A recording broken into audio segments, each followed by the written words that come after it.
26 май күнү Бишкек шаарынын Чыңгыз Айтматов проспектисинин көп кабаттуу үйлөрүнүн биринде коомдо резонанс жарата турган кылмыш иши катталган. Резонанстуу дегенибиз, ал ишке Бишкек шаарынын биринчи вице-мэри Алмаз Бакитаев, УКМКнын кызматкери Чыңгыз Айманбаевдин тиешеси бар деп маалымат тараган. Подъездде бир чаң тополон болуп кетти, мында угулуп кетти да, эмне болгон. Аны эшикти ачып карасак, ошо биринчи этаждагы ошо площадкада, ылдый жакта кошуналар, аялдар жана жана эркек урушаптыр да, мындайчы биринчи сөздөрү менен. Бирок ошол моментте булар бирөөдө кан чыгып, бир аялда да колунда кан. Мен ушунчалык таң калып, эмне болуп кетти десек, анан тарта жана кызып калышты да экөөчү. Кызып сөз менен бирөө өлтүрөм сени деген ушундай көп сөздөр чыкты. Анан эң коркунучтуу момент ошол биздин эшигибиз терезе да, айнек сындырса көп эле построение көп болмок да. Ошондуктан ошол моментте экөө жолмалышып кеткенде аялдар да кошулуп кеткен да. Мен да кошулуп ажыратайын деп, эки аябай мындай кичинекей балдар эмес экен. Менден да чоң да, 100 килограммдан кем эмес окшойт болчу.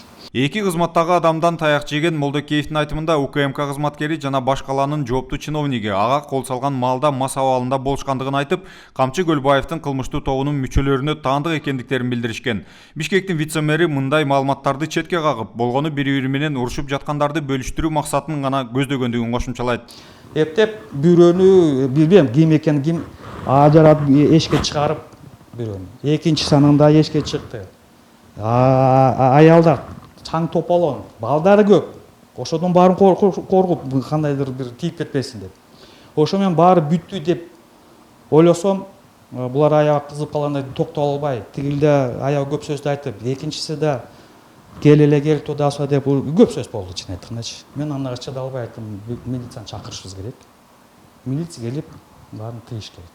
Белгилүү болгондой, бардык чатак УКМК кызматкери менен жабырлануучу Чыңгыз Молдокеевдин кичинекей балдары ортосундагы пикир келишпестиктен улам келип чыккан. Учурда бул иш кылмыштардын жана жоруктардын бирдиктүү реестрине катталып, адам өлтүрүүгө аракеттенүү беренеси боюнча иш козголгону белгилүү болду.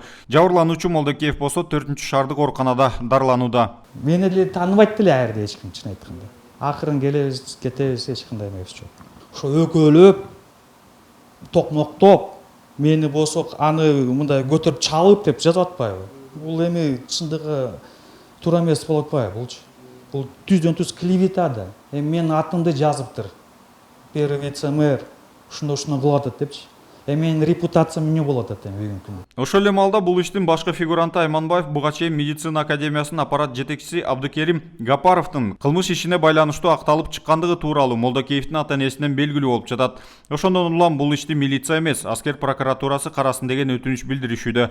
Белгилей кетсек, Абдыкерим Гапаров 2016-жылдын 25-февралында УКМК кызматкерлери тарабынан колго түшүрүлөр маалында кызматтык бөлмөсүнөн белгисиз себептерден улам каза болгон.